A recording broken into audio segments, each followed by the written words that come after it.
Welcome everyone to this new presentation. Wow, how can we speak English? Well, my guest today is from Manitoba, Chris Rutkowski. Hello, bonjour. Bonjour. Yes, Chris, you have been involved in ufology for years and years and years. But let's talk about you for a minute or two. I know you're from Winnipeg, but what's your career and what drove you to ufology like that? Well, that is a very good question. I started in ufology in about 1975. So we're talking many, many years now. At that time, there were a lot of UFO reports in Manitoba. And I was in high school then. I was curious, and I had just left high school for university. And in university, I entered astronomy because I was interested in all things space and stars and so forth. I had grown up watching the Apollo landings and that type of thing. But when I got into university, my professors in astronomy did not like UFOs. They said Mhm. it's nonsense. There's nothing to them. People are crazy. Um, but there were people calling the astronomy department to report their UFO sightings.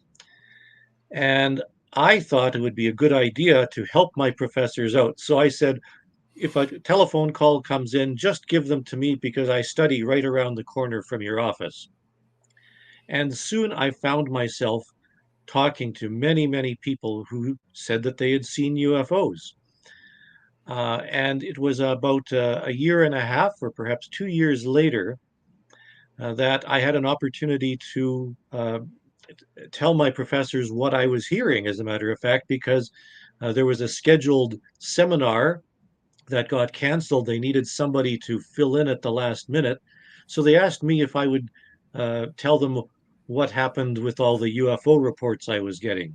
But what occurred was that a lot of people saw the notice that Chris Rutkowski was going to be speaking about UFOs at the university, and the TV cameras came out and the reporters, and soon I found I was speaking to a room of 500 people at a university talking about UFOs.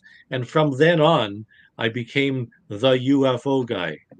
Am I right if I'm saying that it's probably the Falcon Lake incident that is still today the most important sightings ever of a UFO because of all the things that surround this incident, specifically the reaction of the government, the Minister of Defense, the governor, a lot of people have been involved in that, and you are in the center of it. You are the number one resource to talk to if somebody wants to know what the Falcon incident is. And I would like you, from the beginning, from the start, you tell us what happened over there. Well, it's a big question in some ways what happened.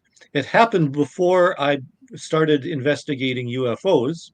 It happened in 1967 when a man named Stefan Michalak was doing some rock hounding, prospecting out at a place called Falcon Lake in Manitoba near the Ontario border. It's a bit of a resort, um, a tourist area, but in May, on the May long weekend, it was not. It was still very cold. There was still ice on the lake. Um, but he went out there to try and find some interesting rocks. There is some gold and some silver in some of the veins in the rocks in the area. It's very rocky and rugged. And about 12 o'clock noon lunchtime on May the 20th in 1967, he was stopped for lunch. He was eating his lunch, and he saw two bright objects coming down from the sky. And one came Two? down at Two? two, Oh, yeah. okay. But one came down and landed on a flat area of rock not very far from him. And this is what it looked like. This is a 3D model that has Oh, been done and it has a dome on top. It was 35 feet across, 12 feet high. Light was shining out of this part here, and a door opened in the side here. And out of that door, bright lights were shining. He uh, thought he had heard some voices coming out of there, so he thought it was perhaps an American test vehicle, a secret Air Yep. Force something, because this was just at the beginning of Apollo. Apollo 1, the tragic Apollo 1 accident had occurred just a few months earlier. And everybody knew that the Americans were going to the moon and going to land on the moon. So perhaps this is what this was. The Americans were testing it, and it went off course, and it broke down and had to land in Canada. Yeah. So he walked up to it, very brave. He touched the side of this to get a good look of what was inside. He was wearing a rubber glove that melted on contact with this thing because it was very, very hot. Wow. The door suddenly closed, and a blast of hot gas hit him in the chest and set fire to some of the leaves and pine needles nearby. This was in a forest, and the object took off, flew away. Now, he was injured quite severely. He managed to walk back through the forest to the town of Falcon Lake, where he was able to get transportation back to Winnipeg, where he was taken to a hospital, to the emergency department, where they examined him and found he had first and second degree burns. He was treated and released, and he began to tell his story. They said, "Well, what did you get burned by?" And to the doctors, he had simply said, "I got burned by an aircraft," because he didn't know how to describe it. But he thought that perhaps there was some danger to other people, that if there might be some toxic gas or something in the ground from what this happened. He didn't want anybody else to get injured, and he thought it was very important. So he contacted a local newspaper, and the newspaper reporter came out to talk to him. And when the story came out the next day, it went all around Canada, throughout the United States, and around the world. What were the characteristic of this model you had in your hand? Was it because it was too fast to be true, to be terrestrial, to no sound? What is the strangeness degree of this sightings? Well, it was very strange indeed, because this fellow, this Stefan Mihalik, had been in the military and knew what aircraft looked like. He was also a machinist, and he was puzzled because this object did not seem to have any seams or rivets. It appeared to be complete metal, very, very shiny, and it did not behave like an aircraft in any way. No wings and no propellers or anything.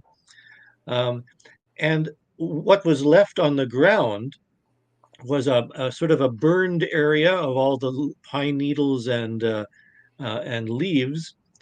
And when this was investigated very quickly by the Canadian Air Force, as well as the Royal Canadian Mounted Police, they traveled to the area. And they went to the spot where this had occurred. They even found radiation at the site.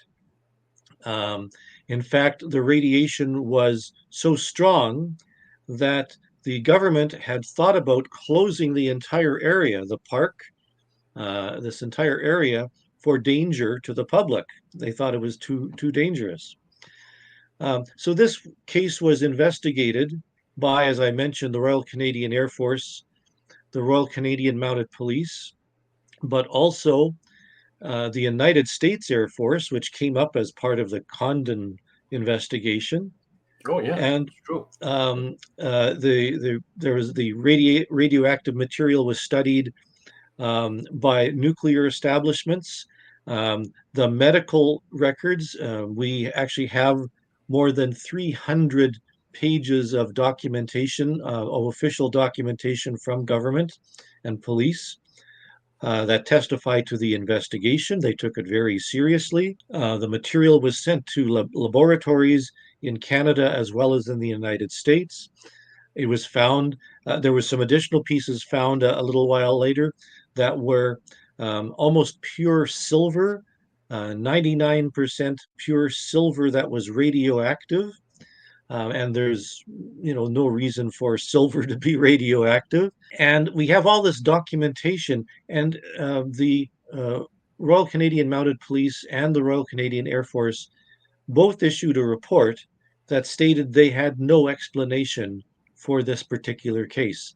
And we also have the medical records from the hospital, from Mr. Mahalik own doctor, and also from other doctors who were involved. So this case is very good in that we have everything that a good UFO case will have. Yeah. You Yeah. have a witness talking about it.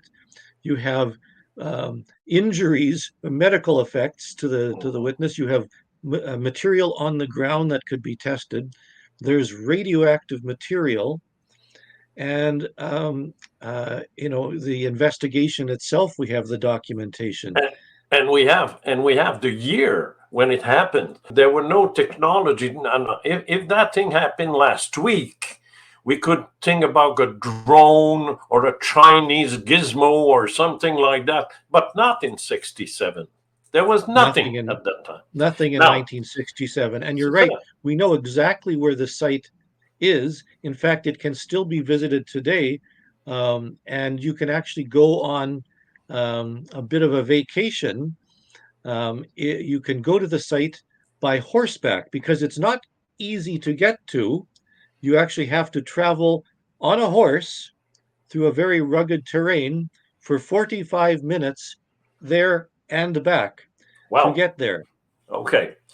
Now, the main part of this incident for me is the reaction of the government of Canada, because there's someone who wanted to know more about it and asked to his colleagues at the Chambre des Communes in the House, and he said, "What the hell is going on?"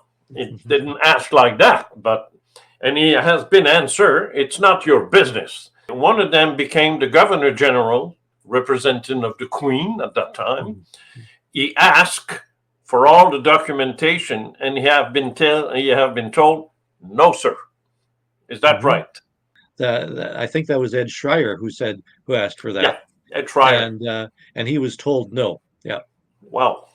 That's heavy. I mean, for something that doesn't exist, UFO, we all know UFO doesn't exist. It's fantasy, but national security is involved, so you won't know nothing. It's weird.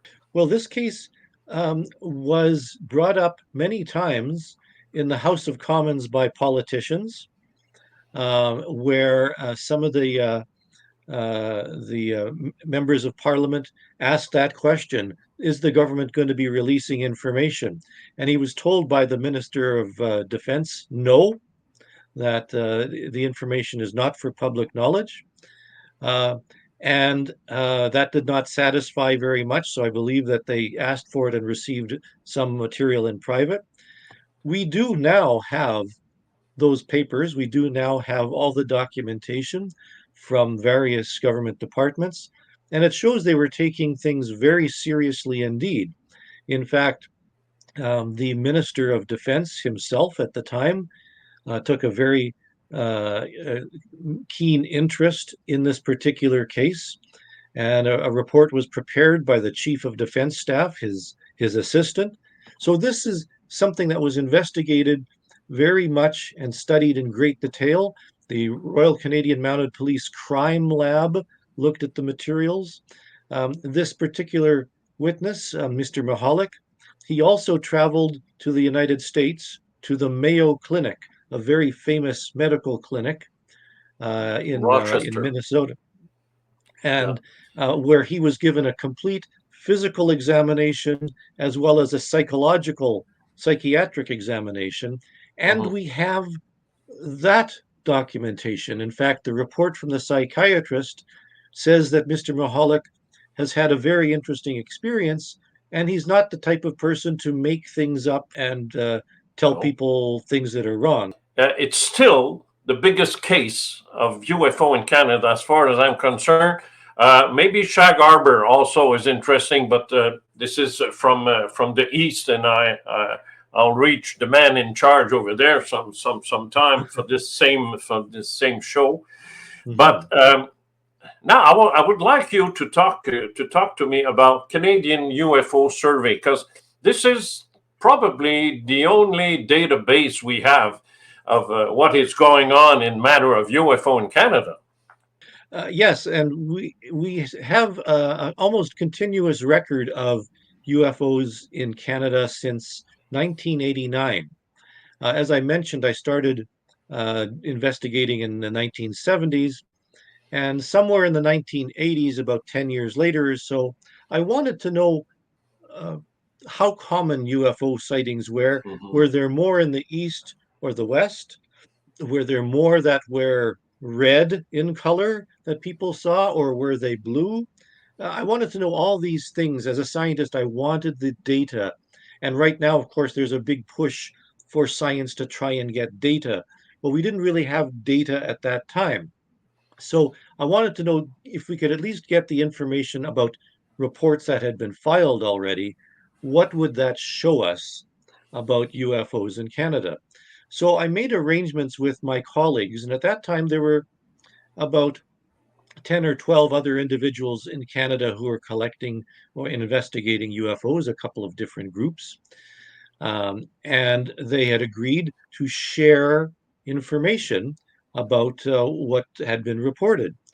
And so in the first year, I think in 1989, I think we had somewhere around 150 reports in Canada that were collected.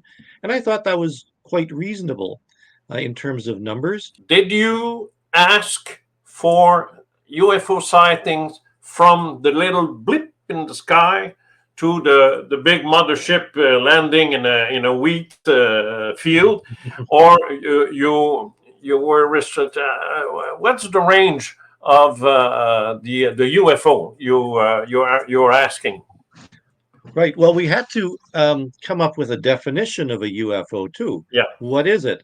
And so we worked on the, this isn't the definition that everybody has, but we said the UFO is what is reported by somebody as a UFO. So if a witness says, I've seen a UFO and I'm reporting it to you as a UFO investigator, that's the UFO. Okay. So we had everything. There were simple lights in the sky, all the way to, large objects, to things that, like the Falcon Lake, although that was earlier, but everything. And then we thought, well, we would triage all these reports to find out which ones had possible explanations, such as if a light is moving in the sky, it could be a satellite or a plane, that type of thing. And if it didn't seem to have those characteristics, we would label it as unexplained. So we would break it down. How many do you? What's the percentage? I mean, not for the first year of 189, but the whole thing, the whole portrait, the global sightings tableau. How many percentage of really, according to your experience, would be unexplainable? Well, I work with a very smart fellow. His name is Jeff Dittman. He's been doing my statistics for many years now. And we give him the data. I and others put the data into a spreadsheet, and he uses his statistical magic to come out with whatever. And we found that the percentage of unexplained UFOs changes a bit from year to year, but is somewhere around 5%, sometimes as high as 10, 12%, sometimes as low as 1%, depending. But even in those cases do not mean flying saucers from outer space or aliens. It simply means this particular sighting does not seem to be an airplane or a star or a satellite or whatever. It just, we need more information. and we'd like it, this is one case we'd like to investigate more. So while that percentage, even in, for example, let's say, 1 or 2% in a year are unexplained, since 1989, we have almost reached 25,000 reports in Canada over that time period. And even if we only look at 1%, that's still hundreds of UFO reports that are worth investigating and studying more. Yeah, and that's only for Canada. That's just We, Canada. we haven't talked about United States. We haven't talked about Europe, Asia, Africa, Australia. Mhm. So Mhm. it means that if we put that all together, we may have thousands, maybe millions of cases that weren't an investigation because they are unexplainable. And you know what, Chris? It takes only one case, one, Exactly. only one, not thousand, And one, like the one exactly. in Falcon Lake. Yes. And um, the statistics also give us some other information. For example, we keep track of how many people saw the UFO in a particular case. And it turns out that it's not one person, it's usually two people who have Yeah, seen a UFO. So one person sees it and says, "Hey, did you just see that? You look with me." And that tells us that there was an object in the sky to be seen because there were two people who saw it, yeah, not just yeah, one. It yeah, wasn't one person's imagination. We get yeah. colors, which color is most common, which shape, what province has the most. Um, Mm. and it does turn out that the provinces with the most populations, highest populations, have the most UFO reports. But that makes sense because there's more people to Yeah, possibly see something in the sky. yeah, However, there are uh, some things that don't work out. For example, for the past few years, Atlantic Canada, Nova Scotia, Prince Edward Island, New Brunswick have more UFO reports than their populations say they should. We don't know why. That's very puzzling. maybe I don't know. A small place will see more UFO than a big one because in a big one, cities people don't look up. People Mhm. are walking and looking at the they walk like that. But when you work outside as a farmer or whatever, Mhm. as a salesman, not a salesman, Or a a fisherman salesman, too. a Yeah. fisherman, a fisherman. Well, that's it. You have the sky for you. So it Mhm. explained, for me, it explained a lot of observation. Uh, did you receive some from Quebec? Yes, there every year there are reports filed from all provinces to a number of UFO groups, and there are two or three Quebec UFO groups uh, do make their cases available, and I've asked for them from some of their directors. So we do have a good representation from every Good. province in Canada. And if people want to know more, because I'm sure that one of my listeners are saying, "Well, I want to see that survey. I want to see the data." How can he proceed? Well, we do make all the surveys from the past years, as well as the data itself, available online. Because as a scientist, we'd like to share the data, make it available to colleagues who want to look at it themselves. Canadian UFO Report.com, and there's categories of the survey, essay, and the Yeah, data, yeah. and some charts. Canadian UFO report in one word. Well, I think we can conclude on that because I'm sure that there's a lot of people who, to forge an opinion because they had not yet, it may help. Mhm. It may help to take a look at that, and it's free. I guess it's free to go there. Completely free, Ah, completely free. And one okay. one of the other statistics that comes out tells us how many people have seen UFOs. And Oh, there have been polls that have been done, and we actually conducted one a number of years ago now, that found that about 10%, 1 in 10 Canadians believe that they have seen a UFO. There have been polls in the United States that have found the same result. So when you talk 1 in 10 Canadians, if we're at 40 million right now, that means 4 million Canadians believe they've seen UFOs. That's a lot of people. And if you have seen one, yes, you are in good company, because we get absolutely. reports from pilots, air traffic control operators, police. We mentioned fishermen, farmers, everybody. Everybody. Well, Chris, it's been a pleasure. I know you have a book. I have 10, and this is the most recent here. This Oh, is Canada Canada's UFO UFOs Declassified. Declassified, and this is all about government documents in Canada Oh, about great, UFOs. And great, I great. actually have the documents in the book for you to look at. So this is not, making up No, stories or no, no, claiming no, no, claiming no. that we know where the UFO crashes are, or we know where the aliens are, and they're green and purple and this type of thing. And I talked to a government person who told me this. No, Good, good, good. this is the actual information. Exactly. Fantastic. Well, Chris, thank you very much. And go on with this survey and be happy, have a nice life. And thank you again. You too, and you too, Jean. Thank you. Goodbye.